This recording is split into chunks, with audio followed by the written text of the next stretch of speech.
Very good evening to all. In the last session, we were discussing the multiple choice questions from the chapter Relations and Functions. And today's sessions, we'll be going to discuss the short answer questions from the chapter Relations and Functions. Short answer question means you have a weightage of 3 marks from this chapter, that is relation and function. You don't have 2 mark question from this chapter, but uh, sometimes it may be these 2 mark questions can be asked as a part of 3 mark question. So I'll be discussing that questions also. All right. So in short, we'll be discussing short answer type questions from this chapter. That is relations and functions. All right. So before that, we have to discuss important points in this chapter, that is relations and functions. Already have discussed it, but again, we have to just brush up all those ideas. All right. So first of all, the concept relations. In the concept relation, you have studied about reflexive relation, symmetric relation, and transitive relation, right? So these topics are very important in especially in this 3 mark type questions, because almost all the questions will be like in order to prove you'll be given a relation, and you'll be asked to prove whether that relation is an equivalence relation or not. So what do you mean by an equivalence relation? A relation is said to be equivalence relation if it is reflexive, symmetric, and transitive. All right. So they'll be asking questions like that in order to prove it is not an equivalence. That is, it is not reflexive, not symmetric, and not transitive. So these are the important type of questions that you will be that we will be discussing in this session. All right. So we are moving on to the major points. These points were discussed in the last class. That is, a relation R is said to be reflexive. When do you say that a relation R is reflexive? That is, if you are given a relation R on a set A. So how will you say whether that relation is reflexive or not? That is, every element in the set should relate to each other, right? If suppose that if A is our set and R is a relation, and R is a relation that is defined on that particular set. All right. And when you take an element, A belongs to the set. Okay. When you take an element, A belongs to A, then if that relation is said to be reflexive when the ordered pair AA belongs to R. All right. When the ordered pair AA belongs to R, we can say that the relation is reflexive. That is, every element in the set A should relate to each other. All right. Then what is the second one? Symmetric relation, right? When you say that a relation is symmetric, if you are able to take an ordered pair AB, okay, if you are able to take an ordered pair AB from the relation R, then definitely there should be an ordered pair BA belongs to R. All right, then those relation is said to be a symmetric relation. That is, if you are able to take an element AB from relation R, then you should definitely find an ordered pair BA in R so that the relation becomes a symmetric relation. All right, then when do you say that a relation is a transitive relation? That is, if you are able to take an ordered pair AB belongs to R, similarly, an ordered pair BC belongs to R, then the ordered pair AC should belongs to R. All right. If you are able to take such two ordered pairs like AB and BC exist in R, then definitely AC should exist in R. Then we can say that that particular relation is transitive. All right. If you are not able to take AB and BC, if AB exists, but you cannot take an element called BC in R, then also the relation is transitive. All right. If you are able to take AB and BC in R, then AC is not belongs to R, then we can say that it is not transitive. And a relation is equivalence relation if it is reflexive, symmetric, as well as transitive. All right. Now we are moving on to the topic function. Function also we have studied about one function, and we have studied about onto function, right? So when you say that a function is one, if every element in the x, that is if a function is defined from x to y, okay, if every element in the domain has a unique image in y, If every element has a unique image in Y, then such functions are known as one-one function, right? If more than one element has more than an image, then it is not one-one. Okay. If all the elements in X has a unique image, we can say it as a one-one function. Otherwise, it is called as an injective function. Okay, according to the definition, if f of x1 is equal to f of x2, then x1 should be equal to x2. Now what is a onto function? An onto function is nothing but every element in this Y. All right, every element in the codomain Y should have a pre-image in X. Every element in the Y should have a pre-image in X. Then it is said to be an onto function or a surjective function. If it is both one-one and onto, we can say that such functions are bijective functions. All right, what do you mean by bijective? If both a function is both one-one and onto, it is a bijective function. Okay, now we'll discuss the problems. So the first one is given. All right, let L be the set of all lines in a plane and R be the relation in L defined as R is equal to ordered pair L1, L2, where L1 is perpendicular to L2. Show that R is symmetric but neither reflexive nor transitive. Okay, this is given as a set, ordered pair L1, L2, and we have to show that R is a symmetric relation, but it is not reflexive or transitive. All right, so you are given a relation and it is defined on the set L. L means it is nothing but they have given it is the lines in a plane. Okay, it is a collection of lines in a plane L, and they are defining a relation R on this particular set. Okay, on that particular set, they are defining a relation. And what is that relation? That relation is nothing but how L1 and L2 are connected, or L1 and L2 are related. L1 should be perpendicular to L2. That is, in that particular relation, if you take any two lines, they will be perpendicular to each other. That is meant by that relation. Okay, R is equal to the collection of L1, L2 such that L1 is perpendicular to L2. So those lines which are perpendicular to each other are in that particular relation. All right. So we'll start with the first one, is reflexive. Okay, we can check whether it is reflexive or not. All right. So how will you check whether it is reflexive or not? If you take an element from the set, okay, element from the set on which the relation is defined, they should be related to each other, right? So if I'm taking L1 from L, all right, I'm taking L1 from the set L. Okay, I took a line from the set collection of all lines in a plane. Now what we have to prove? If it is reflexive, we should get that L1. If it is reflexive, we should get L1 comma L1 belongs to R. Right? If it is reflexive, L1 comma L1, the ordered pair L1 comma L1 should belongs to R. Right? So we can see whether it belongs to R or not. If it belongs to this particular relation, we know that if they have given that is L1 and L2 belongs to R, implies that L1 is perpendicular to L2. Perpendicular means 90-degree angle, right?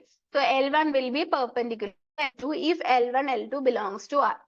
So if L1 comma L1 belongs to R, that means L1 should be perpendicular to L1. Let's see what happens. I'm drawing a line L1. Okay, this is a line L1. Is this line perpendicular to itself? Is this line perpendicular? So I'm drawing again a line L1 above it. Are those two lines perpendicular to each other? No, right. They are parallel to each other. Perpendicular means the angle between those two lines should be 90-degree. Here you can see that L1 means the same line itself. Is there any angle? The angle is 0, right? So we can say that L1 is a line is parallel to itself, but it is not perpendicular. So we can say that L1 is not perpendicular to L1 is not perpendicular. Okay, you can write it in words. That is L1 is not perpendicular to L1. L1 is parallel. Every line is parallel to itself. All right. So what you from this what you can conclude L1 comma L1 doesn't belongs to R. All right. L1 comma L1 doesn't belongs to R because they are not parallel to each other. So what you can conclude from this, the given relation is not a reflexive relation. Now, let's move on to the symmetric property. Okay. So, symmetric property.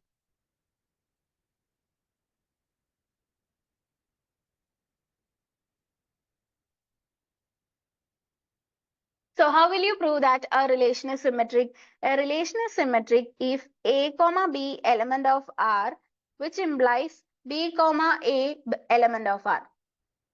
All right, this is the definition. So let's see. Let's take L1 comma L2. Okay, L1 comma L2 belongs to R. L1, L2 element of R. From this, what can you say?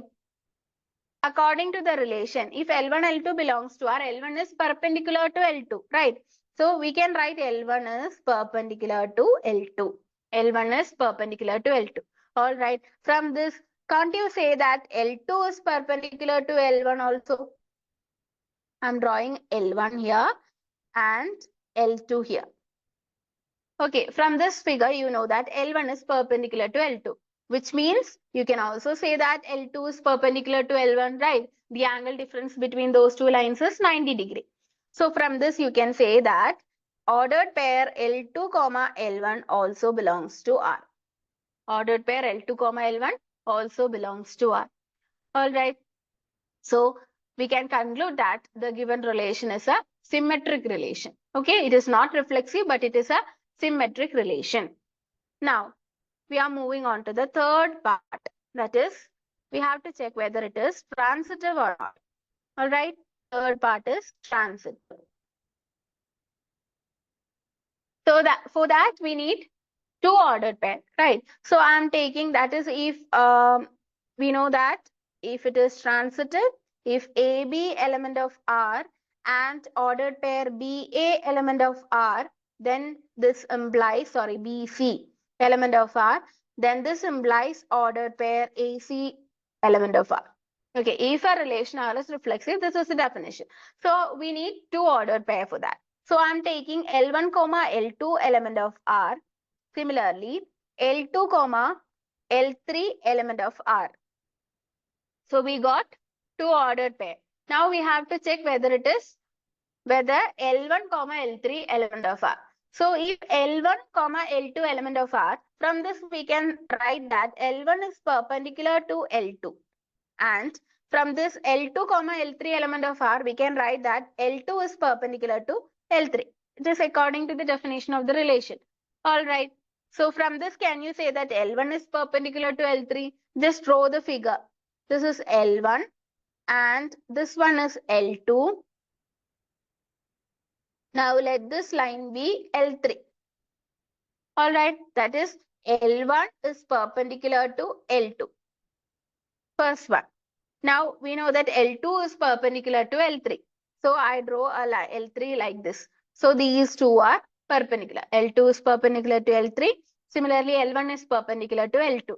All right. So from this, what can you conclude? What can you say about L3 and L1?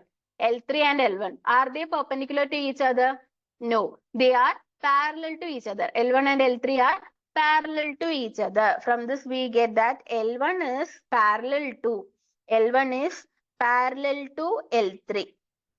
So can you say that L1 and L3 belongs to this particular relation?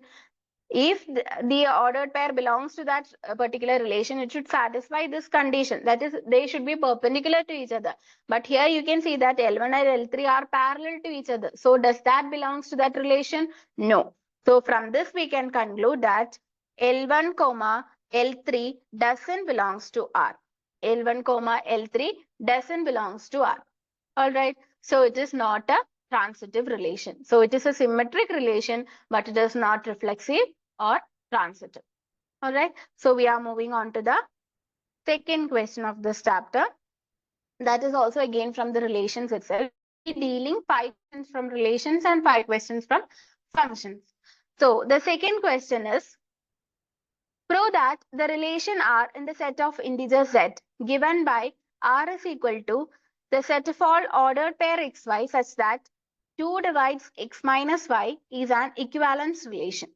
All right, it is an equivalence relation, okay? So they are defining a relation on the set of integers. Integers means it contains negative number, 0, and the positive number, but not the fraction type numbers, right? So z is equal to, we can define this like this. -2, -1, 0, 1, 2, 3, etc. So this is a set of integers, and they are defining a relation on this particular set. And what is that relation? That relation is the ordered pair xy such that 2 divides x minus y. Okay, so in an ordered pair, x and y is related such that 2 divides x minus y means 2 divides the difference of those elements. All right, so that is the relation. Now what we have to prove? We have to prove that it is an equivalence relation. All right, so how will you prove that it is an equivalence relation? We have to prove that the given relation is reflexive, symmetric, as well as transitive. All right, so first of all, we'll start with reflexive. So we know that a relation is reflexive for every element, x element of z. Since the relation is defined on the set Z, we should take elements from Z, right? So I'm taking an arbitrary element. That is, I'm giving a name for that arbitrary element as x. All right, I'm taking x element of Z. Now, if it is reflexive, we have to prove that ordered pair XX belongs to R. If you are taken element from Z, then that element should relate to each other in order to prove that it is a reflexive relation, right? So you suppose that it is reflexive. Okay, you suppose that it is reflexive. That is, reflexive means XX belongs to R, right? Which implies, what does that mean? What does that mean? According to the definition, then 2 should divide the difference of the elements, right? 2 divides x minus x. If xy element of R, 2 divides x minus y. Now we suppose that let ordered pair xx belongs to R. From that we get that 2 divides x minus x, which means 2 divides, what is x minus x? 0. 2 divides 0. Is this right? Does 2 divide 0? 2 divides 0, how will you write that? 0 divided by 2. Isn't it? 2 divides 0. That is, 0 can be divided by 2, right? 0 by 2 is equal to 0. We have the value, which means this is true. 2 divides 0 is true, which means our assumption is right. So we got the last answer as true, which means we took it as an assumption, that is x belongs to R. Then we got 2 divides 0, that is true. Then our assumption is right, that is ordered pair x belongs to R. This is an easy way that to write the proof of the reflexive relation. Then now you just reverse these steps. Like first you start with 2 divides 0. We start with 2 divides 0. Then you write the second step. That is 2 divides 0 can be written as x minus x. 2 divides x minus x. From this you can say, if 2 divides x minus y, ordered pair xy element of R. Right? If 2 divides x minus x, then ordered pair x comma x element of R. All right. So from this you can say that R is a reflexive relation. R is a reflexive relation. 1 minute.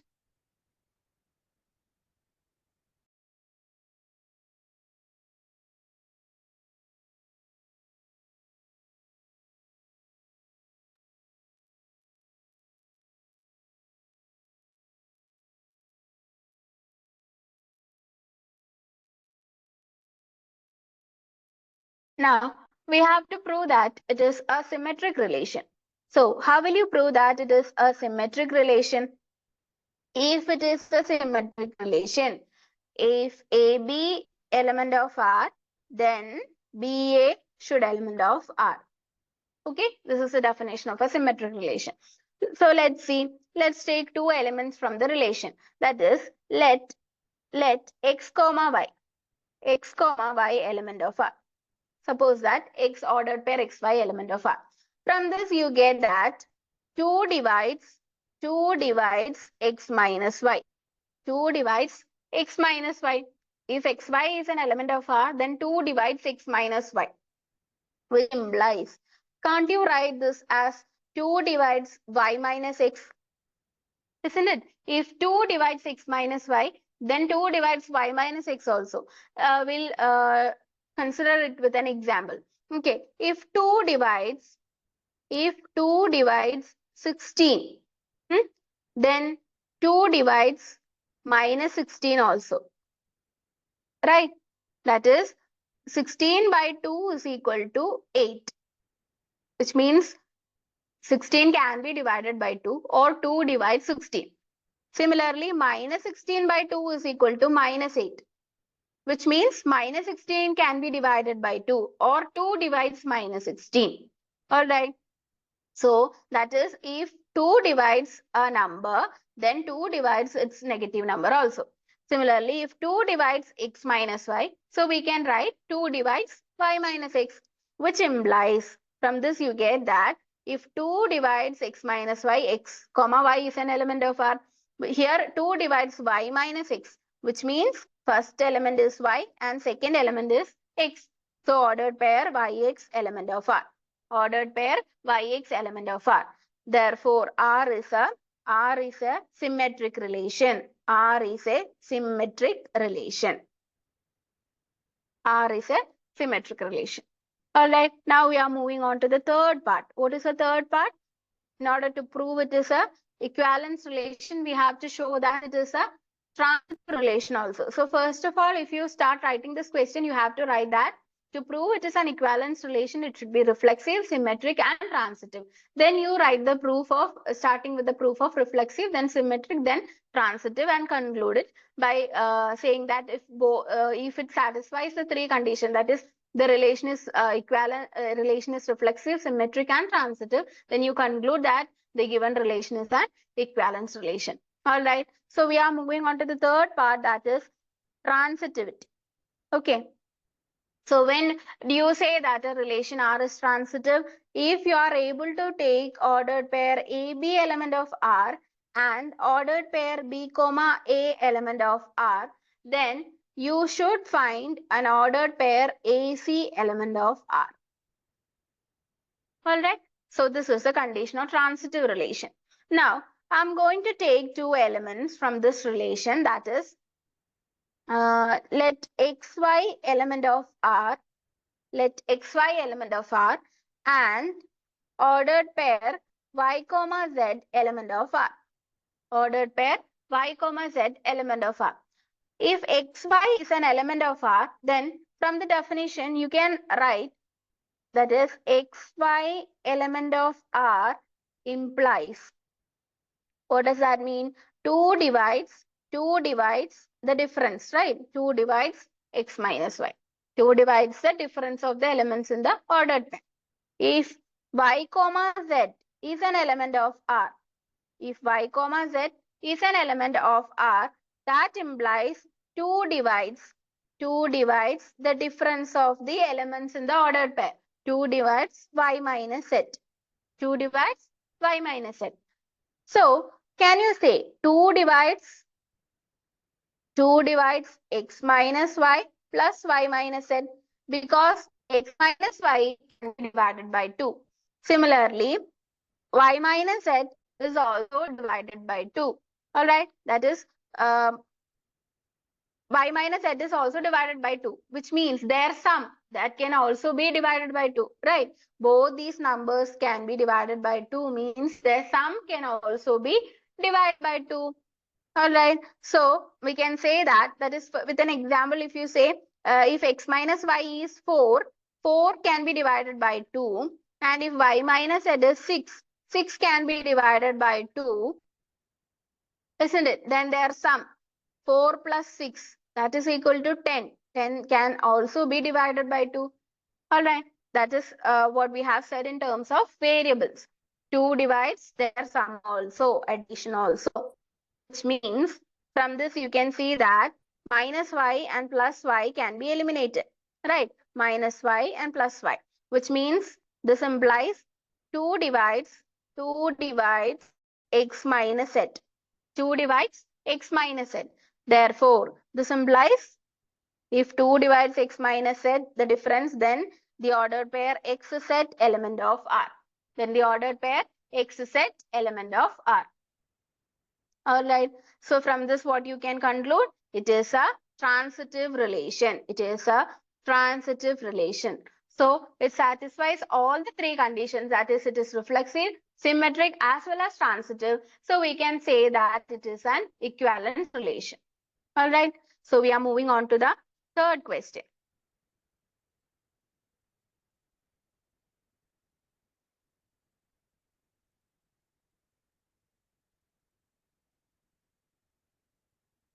Okay, consider the relation R in the set n of natural numbers defined as R is equal to the set of all ordered pair AB such that AB is a factor of 6. Determine whether the relation is reflexive, symmetric or transitive. So they are given a relation and it is defined on the set n. N means the set of natural numbers. Set of natural numbers is nothing but it starts with 1, right? 1, 2, 3, etc. up to infinity. So this is a set n of natural numbers and they are defining a relation on this particular set, and that is the collection of ordered pair AB such that AB is a factor of 6, which means the product of the two elements A and B are the elements in the ordered pair. The product of those elements should be a factor of 6. What do you mean by that? The product of two elements in the ordered pair is a factor of 6. So what are the factors of 6? You think the factors of what are the factors of 6? The factors of 6 are 1, then the number itself, isn't it? 1 into 6 is 6. So 1, 6, then 2 is a factor. Similarly, 3 is a factor. So the factors of 6 are 1, 6, 2 and 3. That is 2 into 3 will give you 6. 1 into 6 will give you 6. So 1, 6, 2 and 3 are the factors of 6. Alright. So we have got the factors. So we can easily write the elements in the relation, right? We can write the elements in the relation. So what will be the first ordered pair? Can we take 1 and 6? 1 and 6. Just multiply those values. 1 into 6 is 6. Is 6 a factor of 6? Definitely. A number is a factor of itself, right? So 1, 6 belongs to this set. Now take 1, 2. Does 1, 2 belongs to this set? 1 into 2 should be a factor of 6. That is the condition, right? 1 into 2 is 2. So 2 is a factor of 6. So ordered pair 1, 2 belongs to that particular relation. Now take 1, 3. Does 1, 3 belongs to that particular relation? 1, 3 means the product is 1 into 3 is equal to 3 and 3 is a factor of 6. So definitely the ordered pair 1, 3 belongs to that particular relation. Now you start with 6, okay? You start with 6. Then 6 comma 1.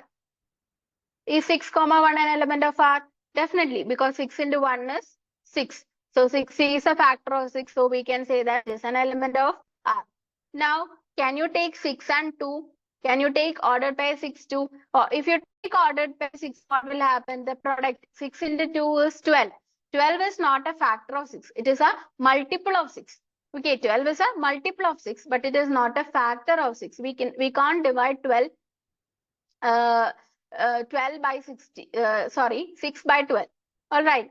So it is not a factor. 12 is not a factor. So we can't take the order pair 6, 2. Now, what about ordered pair 6, 3? Can we take that? 6, 3 is also, if you find the product, 6 into 3 is 18. 18 is again a multiple of 6, but it is not a factor of 6. So we cannot take 6, 3. Now, what about 2 and 1?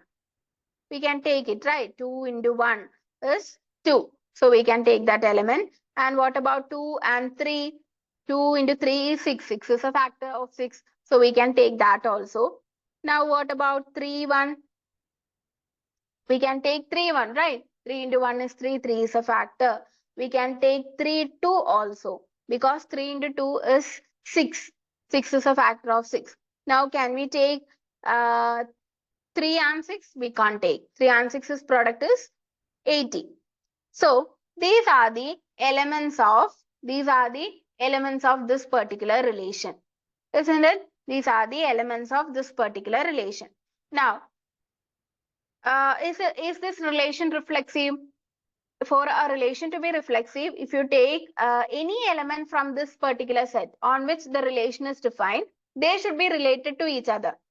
That is, if you take example, you take 1, 1 itself. 1 belongs to n, right? So, if it is reflexive, 1, 1 should belongs to R. If it is reflexive, 1, 1 should belongs to R, right? So, does 1, 1 belongs to R? 1, 1 can belongs to R, right? Because the product is 1. 1 into 1, the product is 1. So, we can say that in this, you can also write 1, 1 also. Okay. 1, 1 belongs to R. Now, what about 2 element of n? So, I am taking 2. 2 from the set n. Okay. Can you say,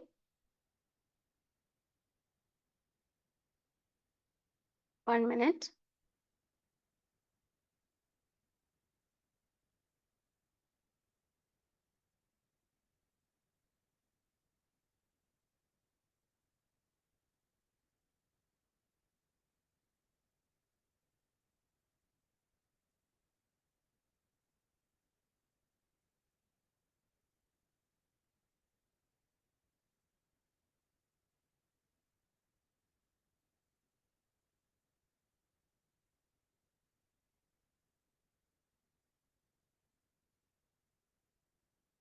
Okay, so I am taking 2 element of n. Does 2, 2 belongs to R? If 2, 2 belongs to R, we know that 2 into 2. 2 into 2 is equal to 4. 4 should be a factor of 6. 4 is not a factor of 6. So we can say that 2, 2 doesn't element of R. 2, 2 doesn't belongs to R. Alright, so it is not a reflexive relation. It is not a reflexive relation. So we got an element such that it is not related to each other. So we found that it is not a reflexive relation. So every element in the set n should be related to each other. So we got an element such that it doesn't satisfy a particular condition given in the relation. So it is not a reflexive relation. Now, moving on to the second part, what is that? We have to check whether it is a symmetric relation or not. Okay, we have to check whether it is a symmetric relation or not. So if a relation is symmetric, what happens? If a relation is symmetric, that is, if A comma B element of R, which implies BA should element of R, right? So we'll start with let A comma B element of R. A comma B element of R, which implies AB is a factor of 6. AB is a factor of 6. That implies BA is also a factor of 6, isn't it? If A into B is a factor of 6, that is, if 2 into 3 is a factor of 6, then can't you say that 3 into 2, both gives the same value, right? We can also say that 3 into 2 is also a factor of 6. So BA is a factor of 6, which implies that ordered pair BA element of R. Ordered pair B comma A element of R, which implies that the given relation R is a symmetric relation. R is a symmetric relation. All right. Now, moving on to the third part. Which is the third part?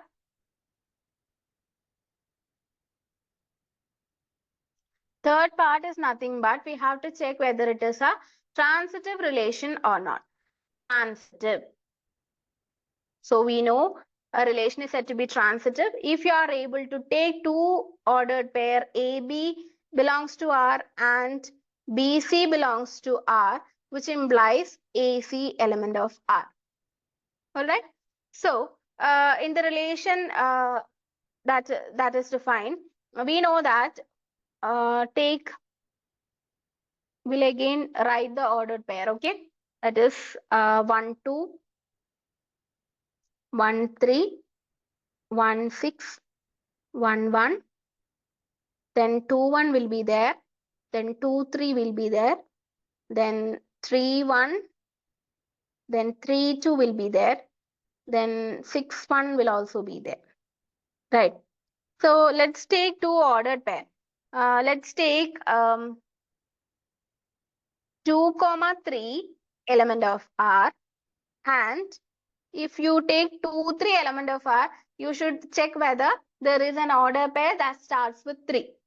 Check whether an ordered pair that starts with 3. So here you can see 3, 2 element of R. Okay, 3, 2 element of R. Now you are able to take two ordered pair. Now what we have to prove? If 2, 2 element of R, we can say that it is a transitive relation, right? If 2, this is 2, 2, right? Does 2, 2 belongs to R? 2, 2 doesn't belongs to R because 2 into 2 is 4. 4 is not a factor of 6. So we can say that 2, 2 doesn't belongs to R. Therefore, it is not a transitive relation. It is not a transitive relation. So this is only a symmetric relation. It is neither not reflexive nor transitive. All right, so it is not an equivalence relation also. Now, moving on to the next question.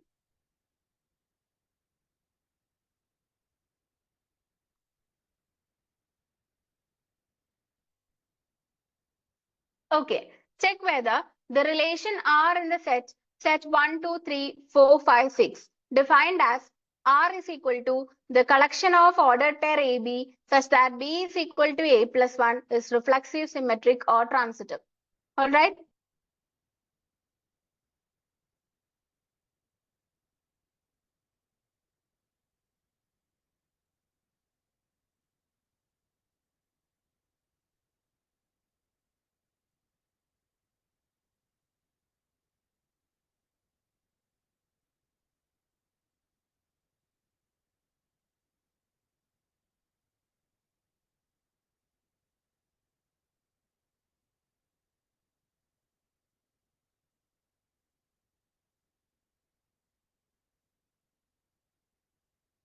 Okay, so they are given a finite set. It contains 6 elements, and they are defining a relation on that particular set. Okay, the relation is the set of all ordered pair AB such that B is equal to A plus 1. So can you list the elements in this particular relation? Since it is a finite set, we can write the elements in the set easily, right? So it starts with 1. It starts with 1. 1. Then what will be the second element? The relation is B is such that A plus 1. So B will be, here A is 1. A is equal to 1. So B will be 1 plus 1. That is equal to 2. So that's how you find the elements in that particular relation, right? So if you A is equal to 2, then what will be B? 2 plus 1. 2 plus 1 is equal to 3. Now if I take 3, then what will be the second element? 3 plus 1, 4. And now I'm going to take 4. So what will be the second element? 4 plus 1, 5. Now I'm going to take the element 5. What will be the second element? 5 plus 1, 6. Now I'm going to take the element 6. So what will be B? 6 plus 1, 7. 6 plus 1, 7. Does 6, 7 belongs to this particular relation? No, because 7 doesn't belongs to this set. Okay, a relation is defined on this particular set, right? 7 doesn't belongs to the set. So can you take 7 in order to form a relation? No, right? So we'll stop here. That is with 5, 6. You can't take 6 because if you add 1, then you will get 7. 7 is not an element in that set. So these are the elements in that particular relation. So clearly, can you say it is reflexive or not? It is not reflexive because we know that these are the elements in the particular set, right? 1, 2, 3, 4, 5, 6. These are the elements in the set. For a relation that is defined on this set to be reflexive, we know that each of this element should relate to each other, right? That is, if you take one element from this set, that is one from this set, then 1 should belongs to R. right? That is one element of that particular set. If that set is A, then 1 comma 1 should belongs to R. If you take 2 from that set, then 2 should belongs to R. Similarly, up to 6. Okay, every element should relate to each other. Then only that relation will become reflexive. So can you see 1, 1, 2, 2, 3, 3 or any elements here? From one element itself, we can say that 1, 1 doesn't belongs to this particular relation. So we can conclude that it is not a reflexive relation. It is not reflexive. Clearly, it is not reflexive. Okay, what is the second part? We have to check whether it is symmetric or not. Okay, for that, you take 1, 2. You take an ordered pair from the relation 1, 2 from R. Okay, if it is symmetric, we know BA. If A be element of R, then BA should element of R. Ordered pair BA should belongs to R. So let's take 1, 2 element of R. Then we should get 2, 1 element of R. 2, 1. Can you see 2, 1 in this relation? Can you see? So this is our relation. Can you see 2, 1 in this relation? No, which means 2, 1 doesn't belongs to this particular relation. So we are able to take an ordered pair like 1, 2, but we are not getting 2, 1. So it is not symmetric. It is not symmetric. All right. It is not symmetric. Now we are going to check whether it is transitive or not. All right. We are going to check whether it is transitive or not. How will you check whether it is a transitive relation or not? That is, if you are able to take AB element of R and BC element of R, which implies AC should belongs to R. That is, AC should be an element of R, right? So I'm going to take 2 pairs as a 1, 2 element of R. Similarly, 2, 3. Okay, 1, 2 belongs to R and 2, 3 belongs to R. Now, what can you say about 1, 3? 1, 3. If it is transitive, then 1, 3 belongs to R. Let's check whether 1, 3 belongs to R. This is 1, 2. This is 2, 3, 3, 4, 4, 5, 5, 6. Does 1, 3 belongs to this particular relation? No. 1, 3 doesn't belongs to R. 1, 3 doesn't belongs to R. So what can you conclude? It is not a transitive relation. It is not a transitive relation. So it is not reflexive, symmetric as well as transitive. Okay. Now moving on to the fifth question from relations.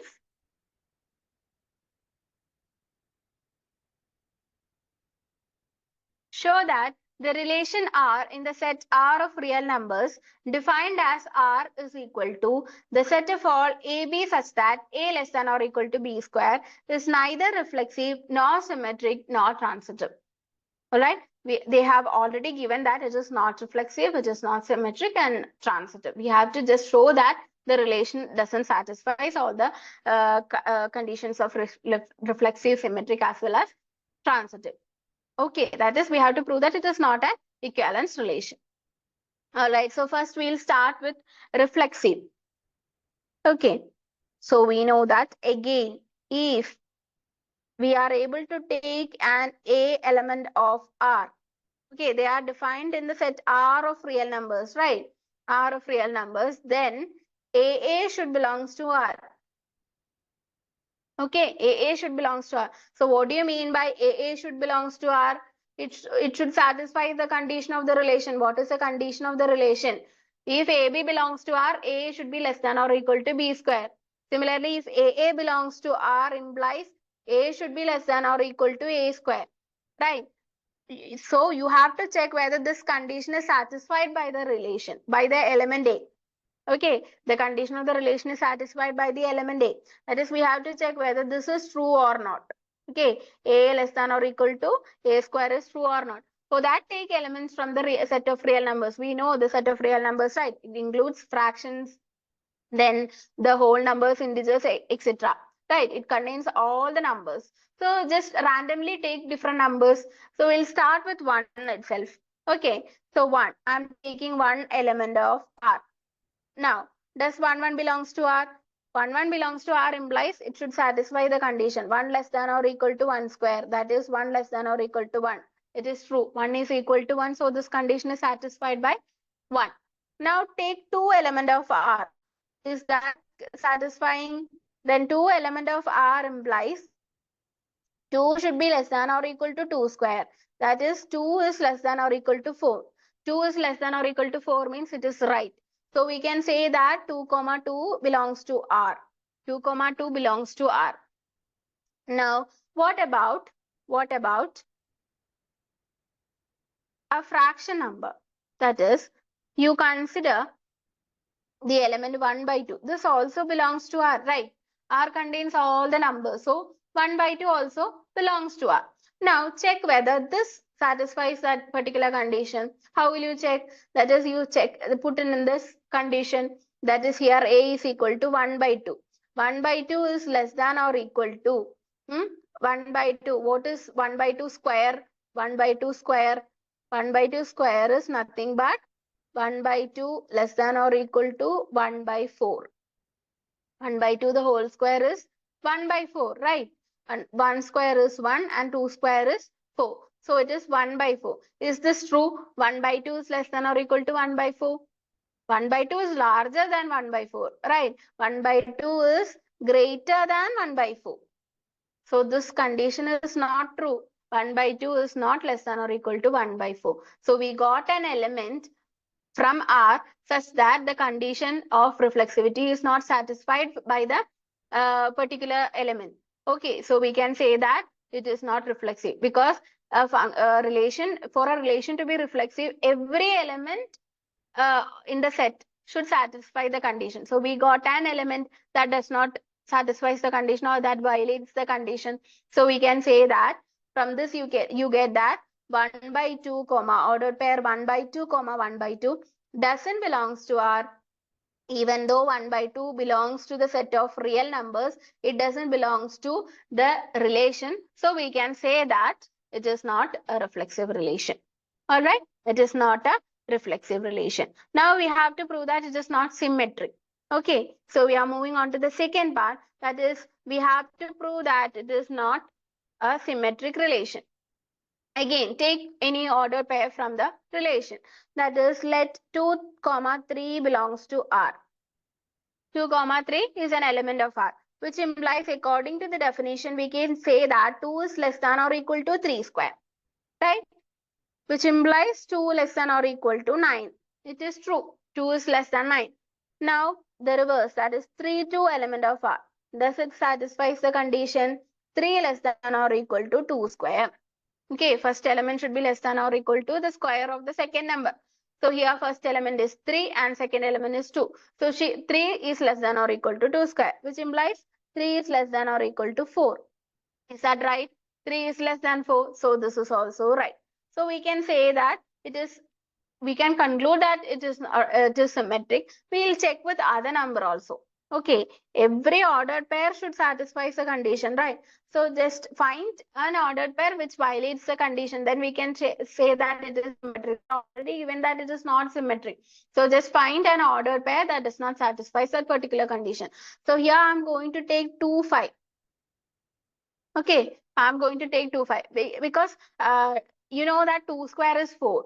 So take a number which is greater than the square of the first number. So I am taking 2 square is 4. So I am taking a number greater than 4, 5 as a second element. So we'll get an element which does not satisfy the condition. Okay. So 2, 5 element of R which implies 2 is less than or equal to 5 square, which implies 2 is less than or equal to 25. This part is right. So you are able to find an ordered pair 2, 5 belongs to R. Now we have to get that 5, 2 belongs to R. Then only we can say that it is symmetric. Let's see. If 5, 2 belongs to R, then what happens? 5 should be less than or equal to 2 square.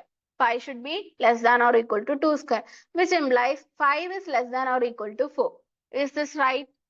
5 is greater than 4, right? 5 is not less than or equal to 4. So we can say that phi 2 doesn't belongs to the relation R. Phi 2 doesn't belongs to the relation R. So therefore it is not, therefore it is not, it is not, it is not symmetric. It is not a symmetric relation. All right. Now we are moving on to the third part, that is the symmetric one. Okay.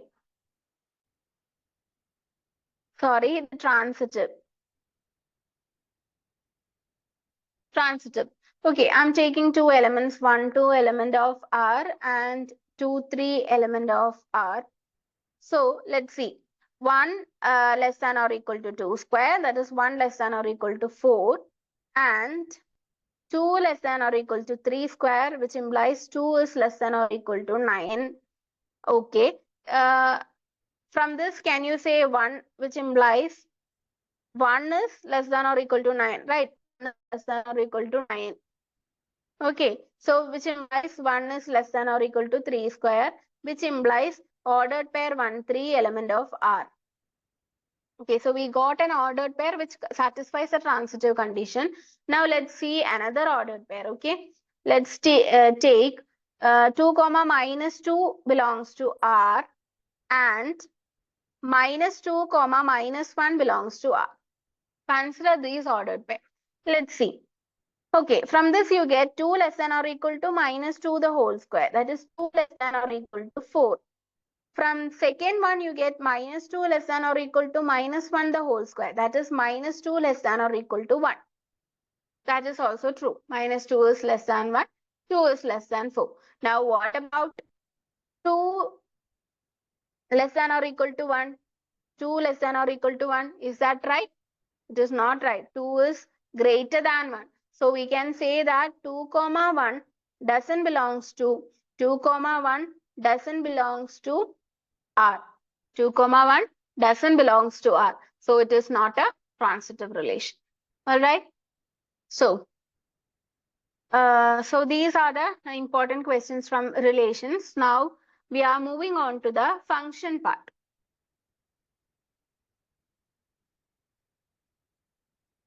So the first question is, let A is equal to set 1 comma 2 comma 3 and B is equal to 4 5 6 7, and let F from set 1 4 2 5 3 6 be a function from A to B. Check whether the function is a bijection. Is a bijection or not? Is a bijection or not? You have to justify your answer also. Justify your answer. All right. So they are given two sets, A and B. A is set 1, 2, 3 and B is 4, 5, 6, 7. And they have defined a function f that is also given. It is from A to set B. Now what we have to do? We have to check whether the given function, it is a bijection or not. Bijection means we have to check whether the function is 1, 1 or not. Okay. So first of all, you write that statement. That is, we have to check whether the given function is 1, 1 or not. And first you check whether the function is 1, 1. And then you check whether the function is on 2. If it satisfies both the condition, you conclude that it is a bijection. If it violates any one of the condition or both the condition, you can say that it is not a bijection. All right. Sometimes this question can be asked in some other way also. The same question, but in certain other format. Then also you should understand that. That is, they might be, it might be like this. F of 1 is equal to 4. F of 2 is equal to 5. F of 3 is equal to 6. That is, here you have given the function in the form of a set, right? Sometimes they might ask you in this form also. That is, 1 is mapping to 4. The element 2 is mapping to 5. The element 3 is mapping to 6. Okay, that is, they are given as an ordered pair. All right, now we are going to check whether it is 1, 1 or not. Okay, so first we'll start with 1, 1. Okay, so clearly you can see here, if I draw the diagram, A, B, This contains 1, 2, 3, and this one contains 4, 5, 6, 7. Okay, so here you can see from the ordered pair, that is 1 is mapping to 4, 2 is mapping to 5, and 3 is mapping to 6, which means every element in the first set, every element in the first set has a unique image in the second set, right? Not more than one element has the same image, right? Every element has a unique image. Okay, not more than one element has the same image. So what can you conclude from this? You can say that it is a 1-1 function. So you write it like this: more than one element doesn't has a same image. Okay, more than one element has the same image. So that is, every element in set A has a unique image. So we can conclude that it is a 1-1 function. All right. Now, that is, you have to write the reason also. Now, the second part is you have to check whether it is onto or not. Okay, onto. So again, I'm drawing the diagram. That is A to B. The function is defined from A to B. Here you can see it is 1, 2, 3, and here 4, 5, 6, 7 also is included. All right. And if you draw the mapping, you know it is 2, 5 and 3, 6. Now what about 7? 7 is in the codomain, right? 7 is in the codomain of the function because the codomain of the function is set B. It includes 7. But 7 does not have a pre-image. 7 does not have a pre-image in the first set A.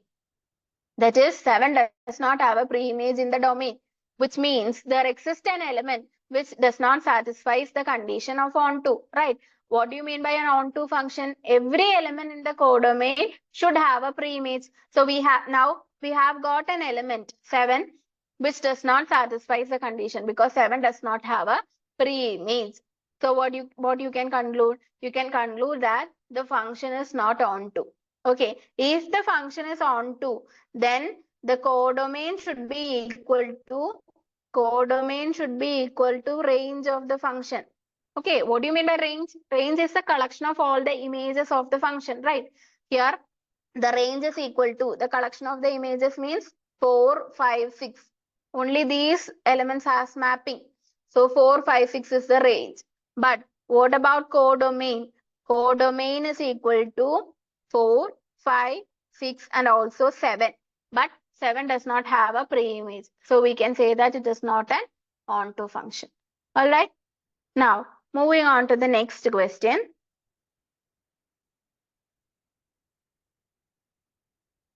Let A equal to R minus set 3 and B is equal to R minus set 1. Consider the function f from A to B defined by f of x is equal to x minus 2 by x minus 3 is f11 or onto. Justify your answer. Okay, so A is R minus set 3, B is R minus set 1, and the function is defined from A to B such that f of x is equal to x minus 2 by x minus 3. You have to check whether it is 1, 1 or onto. So start with 1, 1.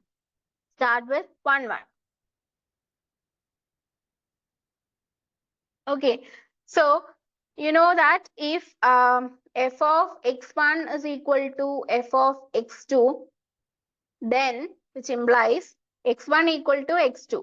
For a function to be 1, 1, this is the definition, or this is a condition that should be satisfied. That is, if you take two distinct elements, then if their images are equal, that is f of x1 is equal to f of x2. If their images are equal, then the elements should also be equal. That is, x1 should be equal to x2. Here I am going to take x and y as the variable. You can take any name for the variable. So here I'm going to take x and y as a variable. That is, x and y are the two distinct elements that I am taking from the set. All right. So that if I take f of x is equal to f of y, then how will you write with respect to this function? What is f of x? F of x is nothing but, I think I'll start in a fresh page.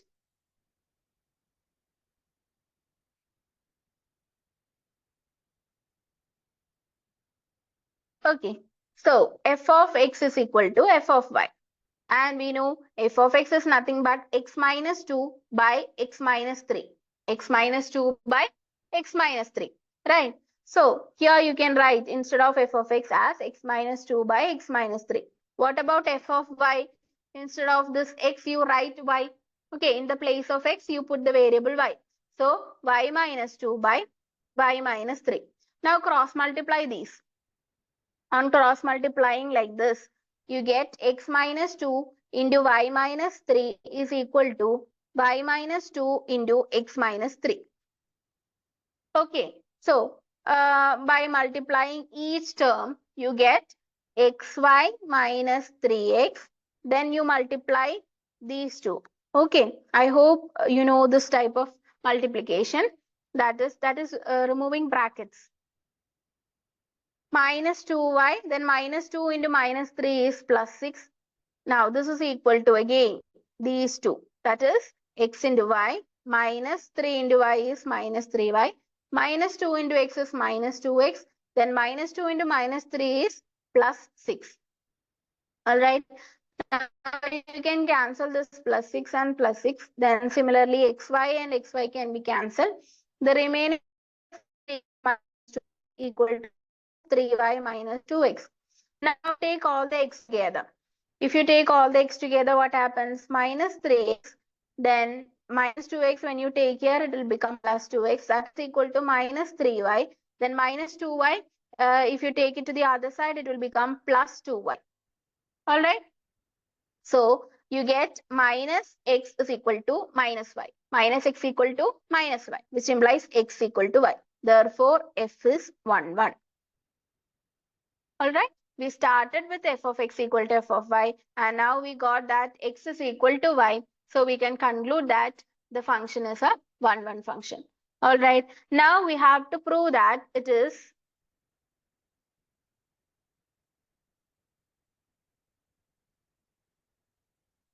an onto function or not. So let's see. You put y is equal to the function, that is x minus 2 by x minus 3 is the function.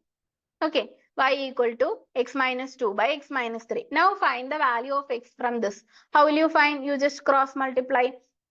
That is y into x minus 3 is equal to x minus 2. So this will become xy minus 3y equal to x minus 2. All right. Now you take all the x values to one side. We have to find the value of x. So you take all the x values to one side of the equation. That is xy minus x is equal to minus 2 plus 3y or 3y minus 2. Okay, so from this I'm taking x outside, x into y minus 1. This can be written as 3y minus 2. Okay, just rearranging that thing. Okay, 3y minus 2. So from this you get x is equal to, if you take y minus 1 to the other side, it will become divided by y minus 1. 3y minus 2 by y minus 1. So this is the value of x. And is this function defined? Is this x defined? It is not defined for y equal to 1, right? If y equal to 1, what happens? 1 minus 1. Y minus 1 will become 1 minus 1. That will become 0. So the denominator will become 0. The denominator 0 means that it is not defined. So here you can already, you were given that the set B is r minus set 1, right? That is these are the y values, right? B means the y values. So here you know that it cannot take the value 1. It can take all the real values, but 1 is removed from that set, which means y is not equal to 1. Okay, y cannot be equal to 1. Y cannot be equal to 1 means this x is defined for every other values except 1, right? So x is clearly defined. X is defined on the set R minus set 1. Okay, now we have to get f of x equal to y if it is on 2, right? So for that, you put the value of x in f of x. Okay, you put the value of x in f of x. That is, find out f of x. How you find out x? What is it? Is nothing but f of x value is 3y minus 2 by y minus 1.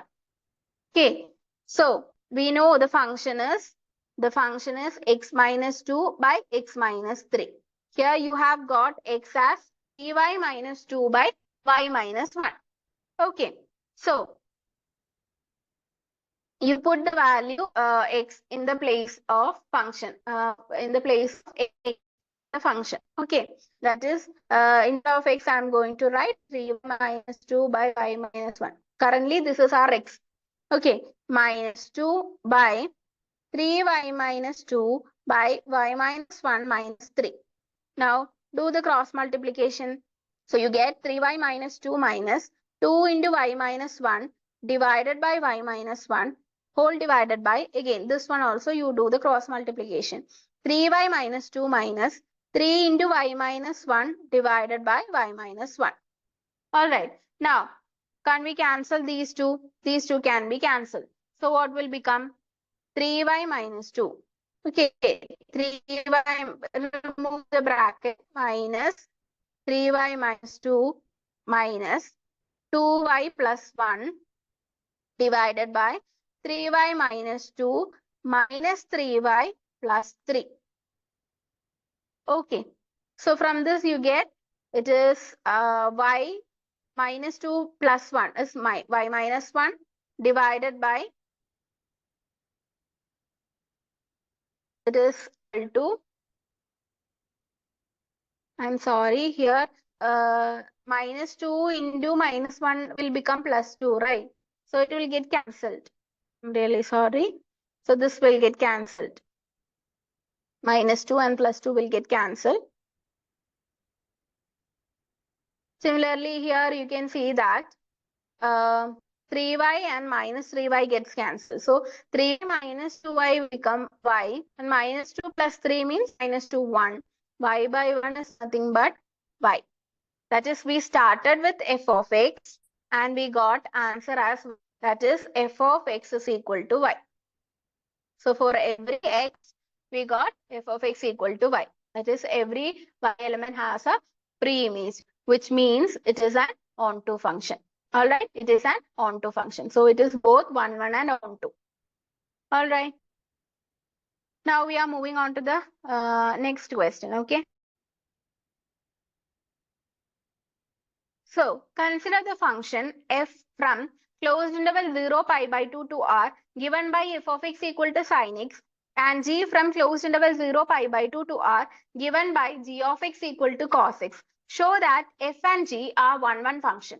Okay, you are given two functions. You have to prove that it is both are one function. All right.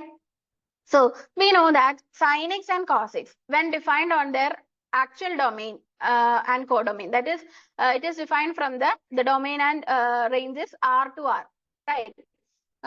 So, sorry, if it is defined from R to R, what will happen? Sin x means it's a periodic function, right? Sin is a periodic function. So what will happen? After intervals, it will reach after particular intervals, right? So is that a one function? It is not a one function, because if you draw a line like this, if the horizontal line touches the graph in more than one point, so we can say that it is a mini one function. It is not a one function.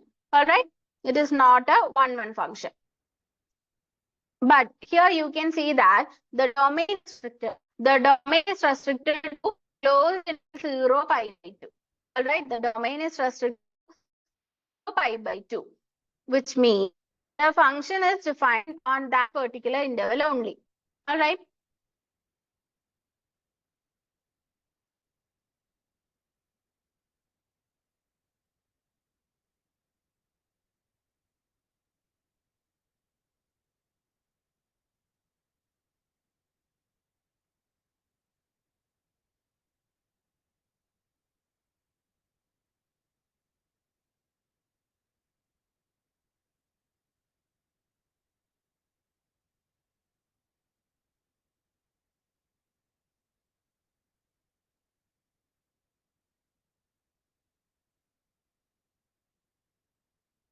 I'm really sorry for the interruption. So here you can see that the domain is restricted to 0, pi by 2. It is not the set of real numbers. So here you can understand that the x can only take the values in between 0, pi by 2 and 0 as well as pi by 2. All right, because 0, pi by 2 is given in the closed bracket, right? Which means 0 and pi by 2 are included in the domain and all other points in between 0 and pi by 2. So these are the only values that x can take. All right. So how will be the function of that particular graph? That is the graph that they are given. How will be the graph of that function? Let's see. Okay. So 0, let this be 0 and this be the point pi by 2. Okay. So the particular function that they are given is defined only in between 0 and pi by 2. And we know that what is the value of sine 0? Sine 0 is 0, isn't it? And what is sine pi by 2? Sine pi by 2 is 1. Okay, sine pi by 2 is 1. So, sine pi by 2 is 1. So, how will be the graph of the function? Only this much, right? It increases from 0 to 1. So, this is the graph of the function that they are given here. All right. So, what can you say about this function? Is it 1, 1 or on 2? If you draw horizontal lines like this, it touches the graph in only one point, right? This line touches here point. Similarly, this touches a point. This also touches only one point. Horizontal line is touching only one point. So we can say that it is a one-one function. All right. Or according to the definition, you can prove that is if f of x1 is equal to f of x2. We can write this as sin x1 is equal to sin x2. And you know, in this interval, do the sign takes two values? Any of these values? If you put in sign, does it takes two values? No, right? It takes only one value. That is unique value. That is sine 0 is 0 and sine pi by 2 is 1. In between there exist many values, but no two values. No two values of x has the same image. Okay, no two values of x has the same image. Every elements here, look at this, every elements here has a unique image. So we can say that it is 1, 1. x1. If sine x1 is equal to sine x2, then definitely it should be x1 is equal to x2. Okay, this way you can prove this. Similarly, you can draw the graph of the function of cos x also. So let this be 0 and this be pi by 2. So what is the value of cos 0? Cos 0 starts with 1, right? Cos 0 starts with 1 and cos pi by 2 is nothing but 0. So the graph will be like this, only this portion. It is decreasing from 1 to 0. All right. And now if you draw horizontal lines like this, it touches only in one point. So we can say that it is 1, 1. Or else, according to the definition, if you want to prove take f of x1 is equal to f of x2, then what can you say? Cos x1 is equal to cos x2. Cos x1 is equal to cos x2. In this particular condition, you can say that it will be definitely equal to when x1 is equal to x2. That is, when the elements are same, then you can say that the values of cos x1, cos is also same. Okay, when the elements are different, here you can see that elements are all different, then you are getting different images also. So if the elements are different, there are different images. That is, they all have distinct images. Distinct elements are distinct images. So if the images are equal, then we can say that the elements are also equal. Okay, so it is a 1, 1 function. All right. Now we are moving on to the next question.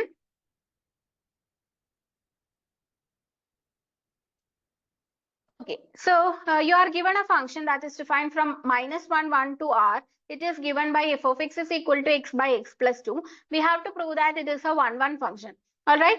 How will you prove that it is a 1, 1 function? According to the definition, if you move, if I take f of x is equal to f of y, then I should get x equal to y. So what is f of x? F of x, they have given it as x by x plus 2.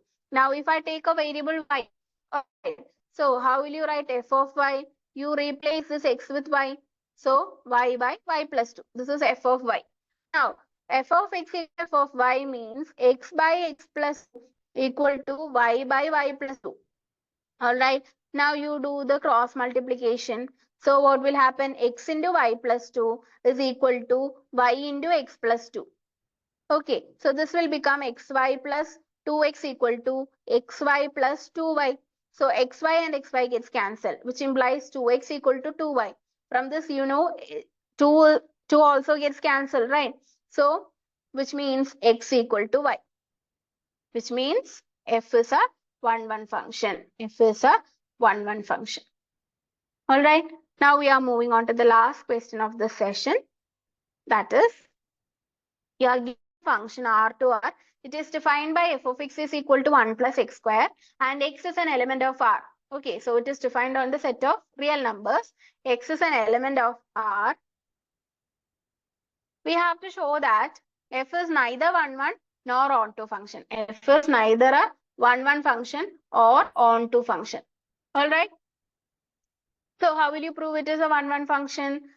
You start with f of x. It is not 1-1 or not onto. Okay. So you start with f of x equal to f of y. So what is f of x here? F of x is nothing but 1 plus x square. What is f of y? You just replace the x with y. 1 plus y square. So here 1 plus x square is equal to 1 plus y square. From this you can cancel 1, right? So it will get x square is equal to y square. Does x square is equal to y square means x equal to y? No, right? For example, if x is equal to 2, all right, x square means 2 square 4, right? And x equal to minus 2. Sorry, y equal to minus 2. Take y equal to minus 2. It is a different element that belongs to R. What about y square? Y square is equal to 4. Y square is equal to also 4. So here you can see that x square is equal to y square. But what about x and y? X and y are two different elements, right? X and y are two different elements, but x square and y square are equal. So x square is equal to y square doesn't imply that x equal to y. So we can say that x not equal to y. Therefore, f is not 1-1. If x equal to y, we can conclude that it is 1-1. Here x not equal to y, so it is not 1-1. All right. Now we have to prove that it is not an onto function also. Okay. It is also very easy if you know the concept of the function very well. Okay. So here you know that x is an element of R, right? X element of R means x and y. That is, it is defined from R to R, which means this is the codomain of the function. R is the set of real numbers is the codomain of the function. So every element in the codomain should have a preimage. Every element in the codomain should have a preimage in the first set, isn't it? So R contains negative numbers also, isn't it? R contains minus 2, minus 6, minus 3, etc. Right? So can you find an x for which the f of x takes a negative value? That is, f of x, suppose that f of x is equal to minus 4. F of x is equal to minus 4. Can you find an x such that f of x is equal to minus 4? That is 1 plus x square. F of x is 1 plus x square. 1 plus x square should become minus 4. Is that possible? Is that possible? You think like this. 1 plus x square is a function. We know that x square is always positive. If you give negative number, if you give positive number, x square is always a positive number. And if you add 1 to a positive number, if you add 1 to a positive number, it is again a positive number, right? So you can never get a negative value for f of x. F of x is 1 plus x square.